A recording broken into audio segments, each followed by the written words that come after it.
Il était 22 heures passées quand le père Théodore Brancourt franchit enfin la porte de San Giovanni Rotondo. Il avait voyagé depuis Rouen depuis 3 jours. Il était épuisé.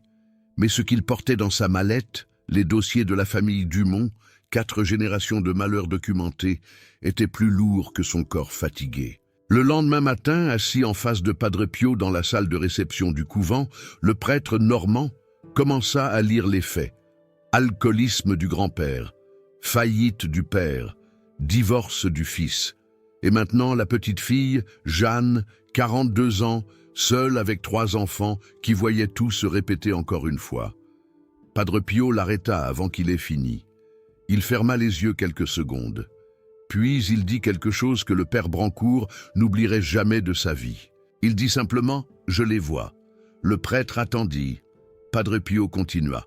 « Je vois ce qui est aux 4 coins de cette maison depuis 1891. » Et le père Brancourt sentit son sang se glacer, parce qu'il n'avait jamais mentionné l'année 1891.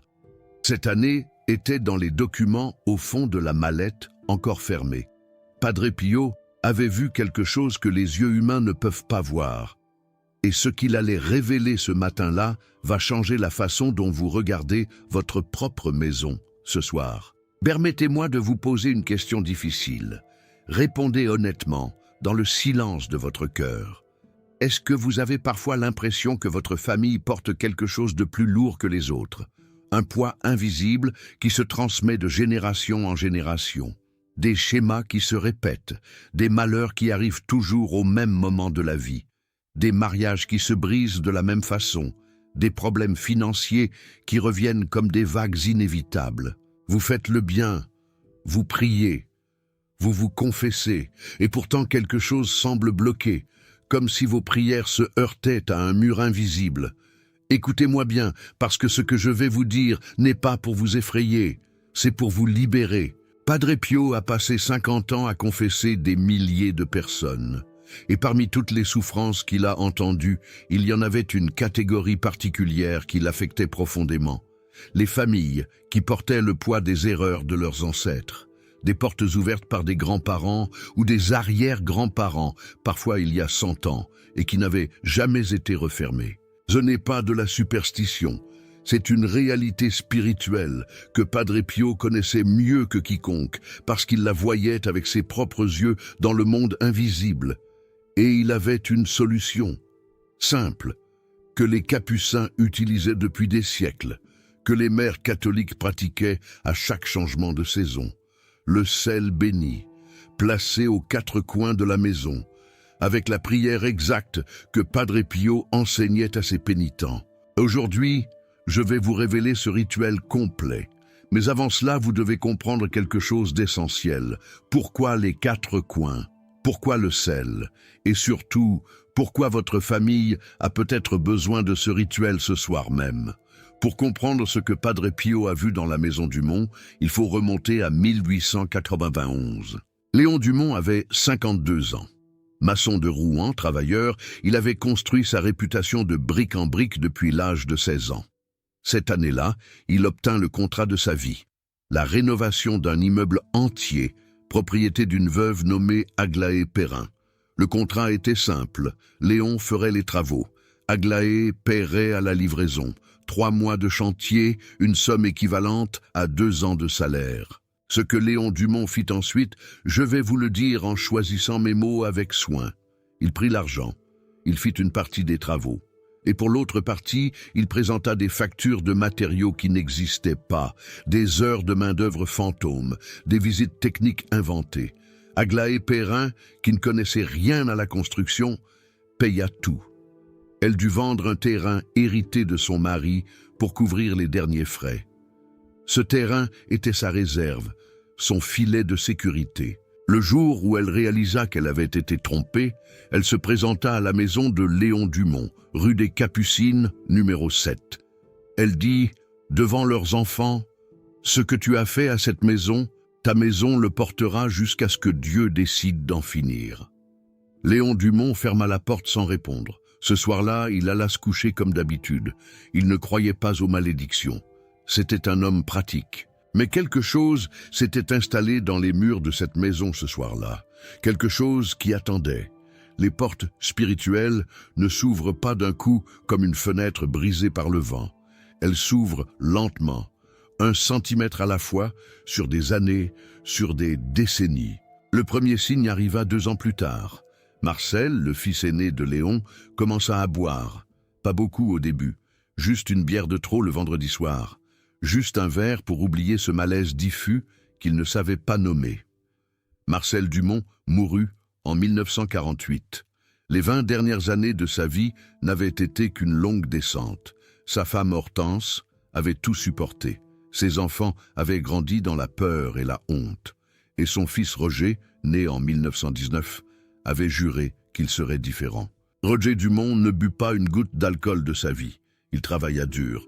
Il ouvrit une épicerie fine en 1952 avec sa femme Colette. 3 belles années. Puis, en 1955, une série de décisions incompréhensibles. Un associé malhonnête. Des crédits à des conditions défavorables que n'importe quel comptable aurait refusé, comme si son jugement se brouillait précisément au moment des décisions les plus importantes. La fermeture de la boutique, les dettes, Colette qui repartit chez ses parents avec les 2 enfants en disant « Il doit y avoir quelque chose de cassé dans cette famille ». Roger Dumont mourut seul en 1968. Il avait 51 ans. Jeanne avait alors 30 ans et elle commençait à avoir peur. Elle regardait autour d'elle et voyait un schéma. Son grand-père alcoolique, son père ruiné et elle, seule avec 3 enfants, avec cette fatigue profonde, souterraine, comme si elle portait quelque chose qui n'était pas à elle. En 1972, une voisine lui parla du père Brancourt, un prêtre à la retraite qui avait fait le voyage à San Giovanni Rotondo en 1954 pour rencontrer Padre Pio. Jeanne frappa à sa porte un mardi matin de novembre. Le vieux prêtre l'accueillit avec du café et une patience infinie.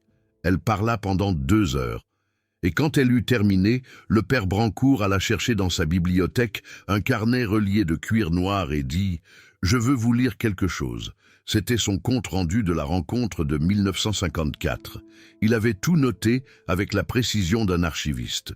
Padre Pio avait dit « Je vois 4 présences, aux 4 angles de cette maison. Ce ne sont pas des démons de tentation ordinaires.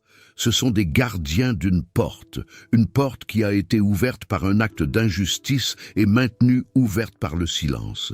Chaque génération qui n'a pas nommé la blessure originale a rajouté une couche de silence. Et le silence, dans le monde spirituel, est un consentement passif. Jeanne demanda « Quel silence ?» Padre Pio avait répondu « Le silence sur l'acte du fondateur. Dans ces familles-là, il y a toujours quelqu'un qui sait. » Pas forcément dans les détails, mais dans la substance. Un savoir transmis de façon oblique, à travers des allusions, des silences appuyés, des sujets qu'on évite au repas de famille. Jeanne sentit quelque chose se serrer dans sa gorge, parce qu'elle savait. Sa grand-mère Hortense, sur son lit de mort en 1963, avait murmuré « Ton arrière-grand-père Léon a fait du mal à une femme, une veuve. Il lui a pris de l'argent. J'ai su pendant 50 ans et je n'ai jamais rien dit. Pardonne-moi de t'avoir transmis ce silence. » Jeanne avait 19 ans à l'époque. Elle avait rangé cette confidence dans un tiroir intérieur et n'y avait plus touché. Jusqu'à ce mardi matin de novembre 1972. Le père Brancourt continua de lire. Padre Pio avait dit « Pour fermer cette porte, il faut faire 3 choses. D'abord, nommer le péché à voix haute devant Dieu sans minimiser. Deuxièmement, demander pardon au nom des ancêtres. Pas parce que nous sommes coupables de leurs péchés, nous ne le sommes pas, mais parce que nous sommes les héritiers de leur silence. Troisièmement, sceller les 4 coins de la maison avec du sel béni. » Puis Padre Pio avait expliqué le sel, et sa réponse avait étonné le prêtre normand. Il avait dit « Le sel est le symbole le plus ancien de l'alliance entre l'homme et Dieu. » Avant même le baptême, dans les rites des premiers siècles, il y avait le sel sur la langue du catéchumène. Pas comme un geste anodin, comme un geste de préservation. Le sel préserve contre la corruption. Le sel béni préserve la maison contre les influences qui cherchent à corrompre. Et quand il est béni par le prêtre, il devient porteur d'une intention spirituelle que l'ennemi reconnaît et respecte. Padre Pio avait ajouté: les 4 coins ne sont pas une superstition géographique, ils correspondent à une réalité spirituelle. Les influences entrent dans une maison par les angles, par les points de rencontre entre les murs, comme l'eau qui s'infiltre toujours par les fissures. Sceller les 4 coins, c'est fermer les 4 fissures par lesquelles les influences non invitées s'installent. Ce que Padre Pio a révélé à ce prêtre normand explique quelque chose que beaucoup de catholiques n'ont jamais compris. Pourquoi certaines prières semblent efficaces immédiatement et d'autres, pourtant faites avec la même foi et la même sincérité, semblent se heurter à un mur invisible? Padre Pio avait une réponse simple. Il disait: parfois ce n'est pas la prière qui est insuffisante, c'est la maison qui n'est pas scellée. Et une maison non scellée, c'est une maison où les fenêtres sont ouvertes. Le vent entre. Et avec le vent, ce que le vent porte. Ce rituel n'est pas réservé aux maisons qui ont une histoire de malédiction connue. Padre Pio disait qu'il devrait être fait dans toute maison catholique, au moins une fois par an. Parce que les portes s'ouvrent aussi par des péchés ordinaires, des disputes non résolues, des paroles blessantes jamais réparées, des rancœurs gardées dans le silence de la politesse. Permettez-moi de vous raconter quelque chose de personnel. Quand mon mari Jacques est décédé en avril 2015, j'ai réalisé quelque chose qui m'a choqué dans mon propre silence. Ma maison, à Limoges, je ne l'avais jamais fait sceller correctement. Jamais. 40 ans de vie commune, et je n'avais jamais fait ce rituel des 4 coins, des chapelets au mur, des images de saints, oui. Mais les 4 coins, non. Et pourtant, ma grand-mère le faisait. Chaque 1er janvier, sans exception, elle prenait son bol de sel béni et faisait le tour de la maison en murmurant quelque chose que je n'entendais pas bien, parce que j'avais 6 ans et que les rituels des adultes n'intéressent pas les enfants de 6 ans. Elle disait: on offre une bonne année à Dieu avant de demander une bonne année pour nous. À l'époque, je trouvais cela poétique. Maintenant, je comprends que c'était une vérité pratique transmise par des siècles d'expérience spirituelle. Combien de sagesse essentielle avons-nous perdu en 2 générations? Jeanne Dumont fit quelque chose d'extraordinaire avant même de faire le rituel. Elle décida de trouver la vérité sur Léon Dumont et Aglaé Perrin. Elle passa des semaines aux archives municipales de Rouen. Elle chercha dans les registres du commerce, les actes notariés, les journaux de l'époque. Et elle trouva, dans le dossier de l'étude Maître Florentine du 14 novembre 1891, un contrat de construction entre Léon Dumont et Aglaé Perrin, veuve de Gustave Perrin. Montant du contrat, 4 200 francs. Travaux réellement réalisés, estimés par expertise postérieure, 2 100 francs. Différence non justifiée, 2 100 francs. Il y avait aussi une lettre qu'Aglaé avait adressée au notaire pour demander un recours. Sans preuve suffisante, aucune procédure ne pouvait aboutir. Et il y avait enfin un petit bout de papier, jauni, plié en 4, qui avait glissé dans la chemise sans y appartenir vraiment. Jeanne le déplia avec précaution. C'était une lettre d'Aglaé Perrin à sa sœur Rosalie, datée du 22 décembre 1891. Jamais envoyée. Elle avait écrit: ma chère Rosalie, je ne sais plus quoi faire. L'argent est parti. Le terrain d'Étretat que Gustave m'avait laissé, je l'ai vendu pour rien parce que j'étais pressé. Et cet homme dort dans sa maison confortablement. Je n'irai pas en justice. Mais j'ai dit devant Dieu ce que j'avais à dire en allant frapper à sa porte. Je ne lui veux plus de mal. Je veux seulement que Dieu sache ce qui s'est passé ici. Que cette maison de la rue des Capucines sache ce que son propriétaire a fait. Pas une malédiction, Rosalie. Tu me connais, je ne suis pas femme à maudire. Une vérité. Et la vérité finit toujours par peser. Jeanne referma la lettre. Ce n'était pas une malédiction au sens populaire. Aglaé Perrin avait dit elle-même qu'elle ne voulait pas maudire. Elle voulait seulement que la vérité soit connue. Mais la vérité non nommée avait pesé quand même. 81 ans de silence familial. Et le poids de ce silence s'était distribué sur 4 générations qui ne savaient même pas pourquoi elles portaient ce qu'elles portaient. Et c'est là que quelque chose d'inattendu se produisit.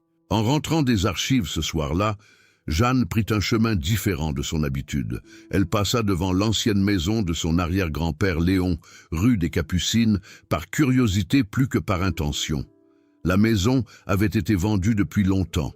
Les rideaux avaient changé, la porte avait été repeinte, mais sur la sonnette, elle lut un nom qui lui fit l'effet d'un coup de tonnerre. Perrin. La famille qui habitait maintenant au numéro 7 de la rue des Capucines s'appelait Perrin. Elle ne le sut que plus tard, après avoir frappé à la porte. Mais cette Perrin-là était la petite-fille d'Aglaé Perrin. La petite-fille de la veuve lésée vivait dans la maison du maçon qui avait trompé son arrière-grand-mère. Padre Pio avait vu en 1954 que les 2 familles étaient encore liées dans l'invisible. Il avait dit au père Brancourt « Les affaires inachevées s'inachèvent entre elles jusqu'à leur résolution ». Ce n'est pas un hasard que certaines familles se retrouvent, se croisent, habitent les mêmes rues sans se connaître. C'est une logique spirituelle que nous ne voyons pas, mais que le monde invisible connaît parfaitement. Cela me rappelle quelque chose que ma grand-mère disait toujours à Limoges, avec cette sagesse des gens qui ont observé les histoires se déployer autour d'eux sans chercher à tout expliquer immédiatement. Elle disait « Les histoires non terminées ne meurent jamais. Elles changent juste de visage. » À l'époque, enfant, je trouvais cela mystérieux. Maintenant, je comprends que c'est simplement une observation juste sur la façon dont fonctionne le monde spirituel. Jeanne frappa à la porte du numéro 7. La femme qui répondit était une petite vieille de 70 ans nommée Hélène Perrin. Elle ouvrit avec la méfiance naturelle qu'on a pour les inconnus. Jeanne dit simplement « Je m'appelle Jeanne Dumont. Mon arrière-grand-père s'appelait Léon Dumont, et je crois qu'il a fait du tort à votre arrière-grand-mère il y a longtemps. » Hélène Perrin resta silencieuse pendant plusieurs secondes, puis elle s'effaça pour laisser entrer Jeanne. Elles s'assirent à la cuisine. Hélène prépara du thé, et elles parlèrent pendant 2 heures. Hélène connaissait l'histoire, pas dans les détails, mais l'histoire était là, transmise de mère en fille, avec cette formule vague qu'utilisent les familles pour désigner les vieilles blessures. Il y avait eu un problème avec un maçon autrefois, un problème d'argent. L'arrière-grand-mère n'en parlait jamais. C'était avant. Hélène dit « Je ne savais même pas exactement quoi. Ma mère disait que ça ne servait à rien de remuer les vieilles histoires, que les morts ne pouvaient pas rembourser. » Jeanne posa sur la table la copie de la lettre à Rosalie. La lettre jamais envoyée. Hélène la lut lentement. Ses mains tremblèrent légèrement. Elle dit doucement « Mon Dieu !» Elle ne voulait pas maudire. Elle voulait juste que la vérité soit connue. Jeanne dit « Je suis venue pour nommer cette vérité. Non pas au nom de mon arrière-grand-père, il ne m'appartient pas de parler pour les morts, mais en mon nom propre, en tant que descendante de celui qui a fait ce tort. Je sais ce qui s'est passé. Je le reconnais et je le regrette profondément. » Hélène Perrin posa la lettre sur la table. Elle dit « Et moi, en tant que petite fille d'Aglaé, je vous pardonne. Et je lui pardonne aussi à votre arrière-grand-père. Il a eu tort, mais les morts ont déjà rencontré Dieu. Ce n'est plus notre affaire de les juger. » Les 2 femmes restèrent en silence un long moment dans cette cuisine. Puis Hélène dit quelque chose qu'elle n'avait jamais dit à personne. Elle dit « Depuis que nous habitons ici, cette maison a toujours eu une atmosphère particulière, pas effrayante, juste lourde. Comme si quelque chose attendait dans les murs. Ma fille dit toujours qu'elle a du mal à respirer dans certains coins, surtout dans les angles de la cave. » Jeanne comprit que la porte n'était pas seulement dans la famille Dumont. Elle était dans les 2 maisons, dans les 2 lignées qui portaient chacune une moitié de la même histoire non résolue, et cette porte ne pouvait se refermer que si les 2 familles participaient ensemble à la fermeture. Et voici la 2e chose essentielle que Padre Pio enseignait sur le sel béni. Le rituel n'est pas magique. Il ne fonctionne pas seul, comme un médicament qu'on avalerait mécaniquement. Le sel béni aux 4 coins est le signe extérieur d'une décision intérieure.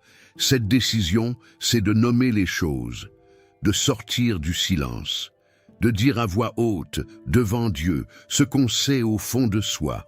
Padre Pio disait aux pénitents qui venaient de lui demander ce rituel, « Commencez d'abord par nommer. Ensuite, demandez pardon pour ce que vous pouvez. Ensuite seulement, posez le sel. Parce que le sel sans la parole est de la chimie. Mais le sel, avec la parole de vérité, est un sacramental qui porte la grâce de l'Église. » Et il ajoutait, « Dans chaque famille, il y a toujours une personne qui sait, qui a toujours su, qui porte l'histoire sans pouvoir la déposer. Cette personne, c'est le candidat naturel pour briser le cycle. Pas parce qu'elle est coupable, mais parce qu'elle a reçu la grâce de voir ce que les autres refusent de voir. Peut-être que c'est vous ce soir. Et maintenant, je dois vous dire la chose la plus surprenante de toute cette histoire. Ce que tout le monde croyait être une malédiction n'en était pas une. Padre Pio avait dit au père Brancourt quelque chose que ce dernier avait mis des années à comprendre pleinement. Il avait dit « Ce que vous appelez une malédiction est en réalité une bénédiction mal orientée. Une bénédiction qui n'a pas trouvé son chemin, parce que la porte par laquelle elle devait entrer était bloquée par une vérité non dite. La souffrance d'Aglaé Perrin, non réparée, avait généré un poids sur la famille Dumont. Ce poids avait agi comme une résistance, et comme toute résistance, il cherchait une résolution. Mais en cherchant une résolution, ce poids avait aussi maintenu quelque chose d'actif dans cette famille. Une sensibilité particulière à l'injustice, un sens moral plus aigu que la moyenne, une capacité à la souffrance qui était aussi le terreau d'une empathie peu commune. Padre Pio avait dit « Quand la porte se referme et que le poids est levé, vous ne perdez pas ces qualités. Vous les gardez, mais libérées de ce qui les rendait douloureuses. Ce qui était une chaîne devient une force, ce qui était une blessure devient une fenêtre.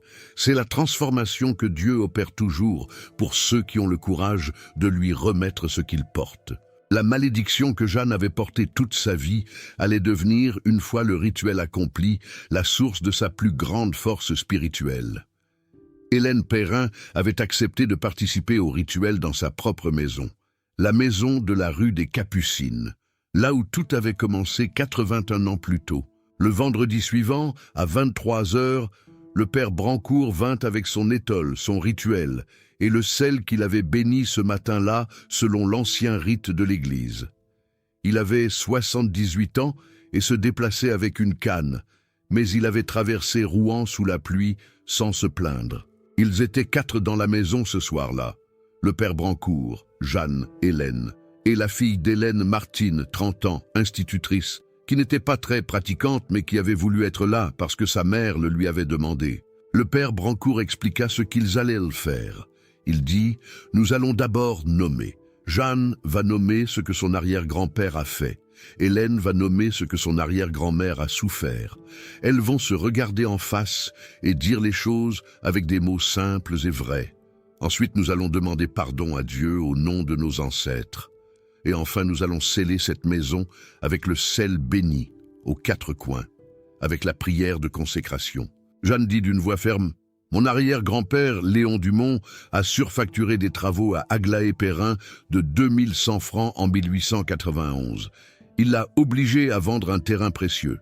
Il a fait cela sciemment. Il ne l'a jamais reconnu ni réparé de son vivant. » Hélène dit d'une voix douce, « Mon arrière-grand-mère Aglaé Perrin a perdu l'argent qui lui permettait de vivre dignement. Elle a souffert de cette injustice jusqu'à la fin de sa vie. Elle n'a pas voulu maudire. Elle a voulu que la vérité soit connue. Sa souffrance méritait d'être vue. » Le père Brancourt dit une prière de pardon intergénérationnelle. Une prière ancienne que Padre Pio lui avait dictée en 1954 et qu'il n'avait jamais eu l'occasion d'utiliser jusqu'à ce soir. Puis il prit le bol de sel béni et fit le tour des 4 coins de la maison. Et voici ce qui arriva.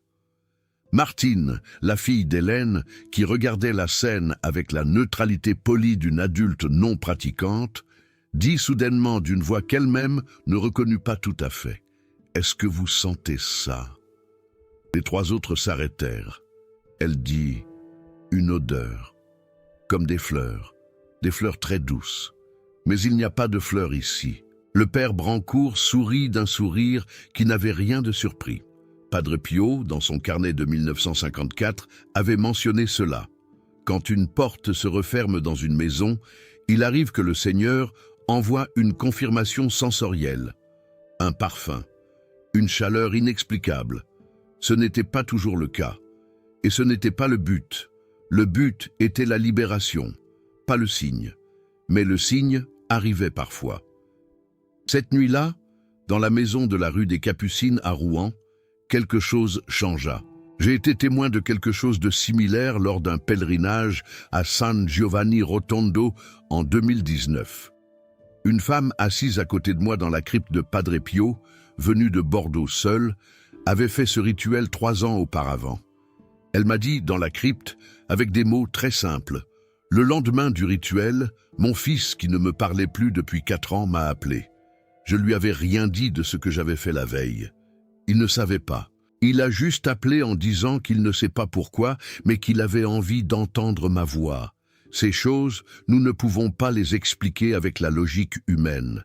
Padre Pio nous a toujours dit de ne pas chercher à tout expliquer, mais de rester ouvert à ce que Dieu fait dans les espaces que nous lui offrons. Ce qui s'est passé dans les mois suivants pour Jeanne Dumont, je vais vous le dire simplement. Son fils, Christophe, qui perdait ses emplois sans comprendre pourquoi, trouva un poste stable 6 semaines après le rituel.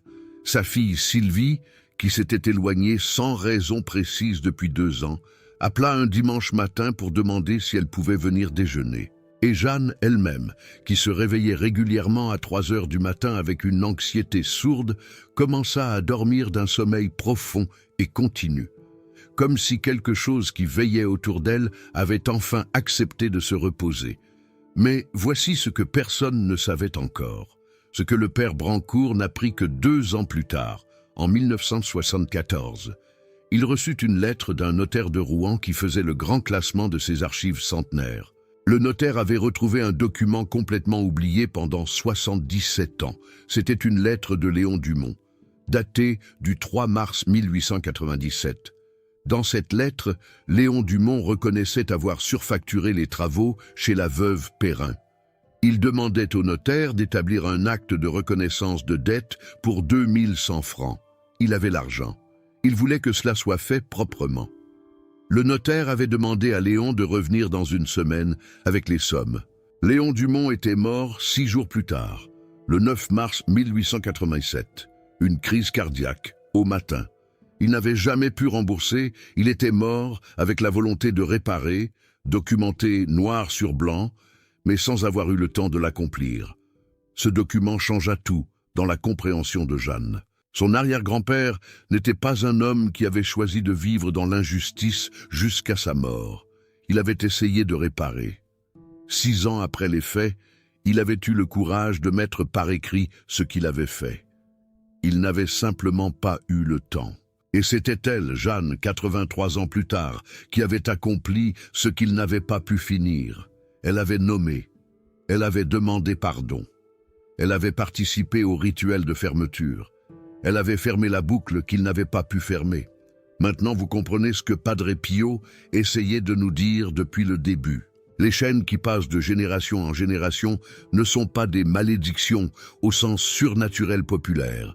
Ce sont des affaires inachevées, des vérités non dites, des réparations commencées et jamais terminées parce que la mort arrive toujours trop tôt pour ceux qui ont attendu trop longtemps. Et chaque génération reçoit 2 héritages.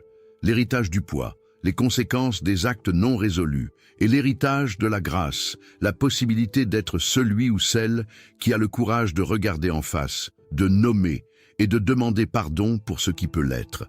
Padre Pio disait « La miséricorde de Dieu ne connaît pas les générations. Quand un descendant demande pardon pour ce qu'un ancêtre n'a pas pu réparer, Dieu entend. Non pas parce que le descendant est coupable, mais parce que l'amour traverse le temps dans les 2 sens. Si cette histoire a touché quelque chose au fond de vous ce soir, si vous avez reconnu dans la famille Dumont quelque chose qui ressemble à votre propre famille, je veux vous dire ceci. Ce canal existe pour répandre exactement cela. Ces enseignements de Padre Pio que les biographies officielles ne mentionnent pas toujours. ces vérités pratiques que les mères catholiques transmettaient autrefois et que nous avons perdues en 2 générations. Si vous voulez soutenir cette mission et nous aider à atteindre plus d'âmes qui ont besoin de ces enseignements, envoyez un Super Thanks.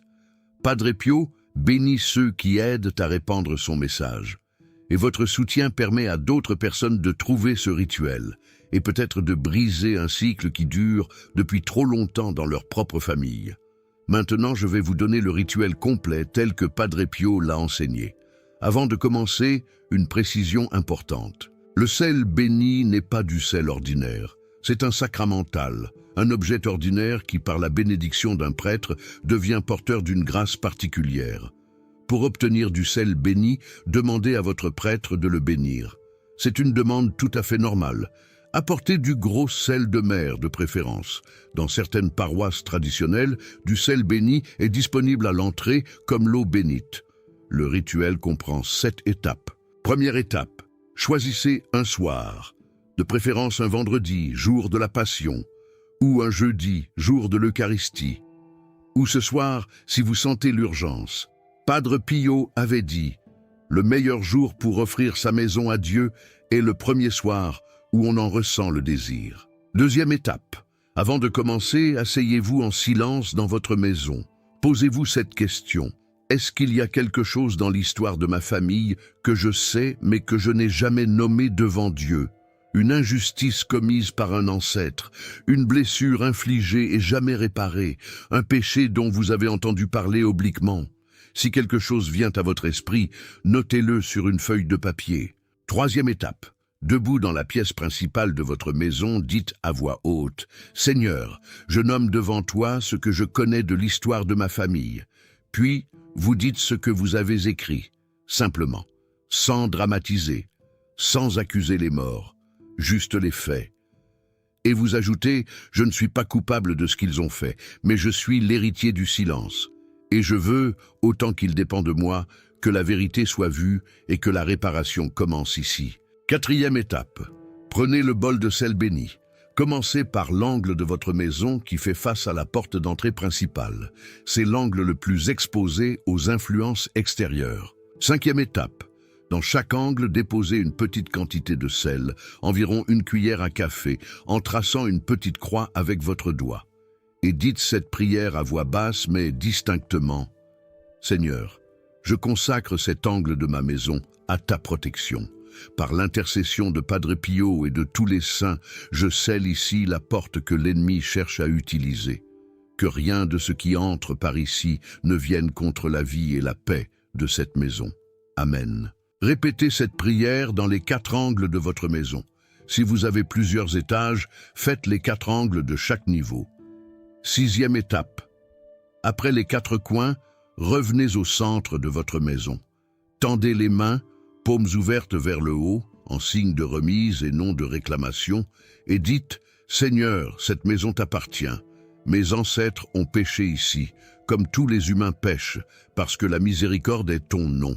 Je te demande de fermer toutes les portes que nous avons ouvertes sans le vouloir, et d'ouvrir à leur place les portes de ta grâce pour chaque membre de cette famille. » Septième étape.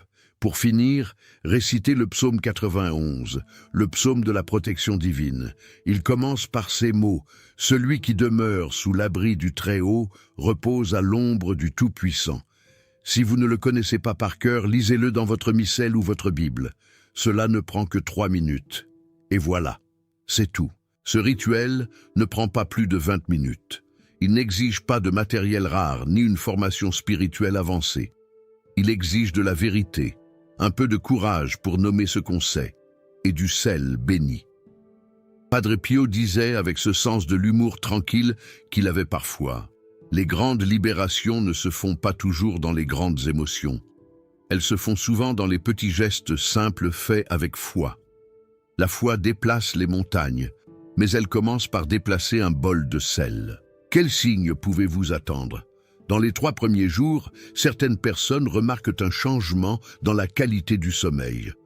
Moins de réveils nocturnes inexpliqués, des rêves moins chargés. Dans les 7 jours suivants, une atmosphère différente dans les pièces. Pas spectaculaire, mais sentie, comme après un grand ménage de printemps, mais dans le registre invisible. Dans les 40 jours, quelque chose de plus concret se manifeste généralement. Une réconciliation qui arrive sans qu'on l'ait cherchée.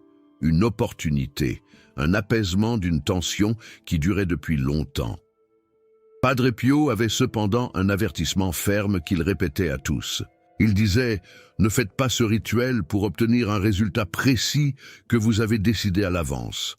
Faites-le pour offrir votre maison à Dieu, pour lui dire « Je fais ma part, la parole de vérité, le geste de consécration, et je te remets la suite. » Ce qui se passe ensuite appartient à Dieu, pas à vous. Si vous posez le sel en attendant un résultat précis que vous avez choisi vous-même, vous revenez à la logique du marchandage. Et le marchandage avec Dieu ne fonctionne jamais. Faites-le avec abandon, faites-le avec confiance, et laissez Dieu décider de ce qui doit se dénouer et dans quel ordre. Avant de terminer, j'ai une question pour vous. En écoutant cette histoire ce soir, est-ce que quelque chose a émergé dans votre mémoire? Une histoire familiale que vous connaissez mais dont personne ne parle vraiment? Un schéma que vous avez reconnu dans votre propre lignée? Quelque chose qui se répète d'une génération à l'autre sans raison évidente? Vous n'êtes pas obligé de partager les détails. Mais si vous avez senti quelque chose en écoutant, si quelque chose a bougé en entendant l'histoire de la famille Dumont, écrivez dans les commentaires, même juste ces mots. J'ai reconnu quelque chose. Votre témoignage peut aider quelqu'un d'autre qui regarde cette vidéo et qui se demande si sa famille aussi porte quelque chose d'invisible. Padre Pio disait « Nous ne sommes jamais seuls dans nos combats, et les combats que nous nommons devant les autres perdent déjà la moitié de leur poids. Que Padre Pio intercède pour votre famille ce soir. Que le sel béni que vous poserez dans votre maison soit le signe que vous avez choisi d'ouvrir vos mains au lieu de les garder fermées.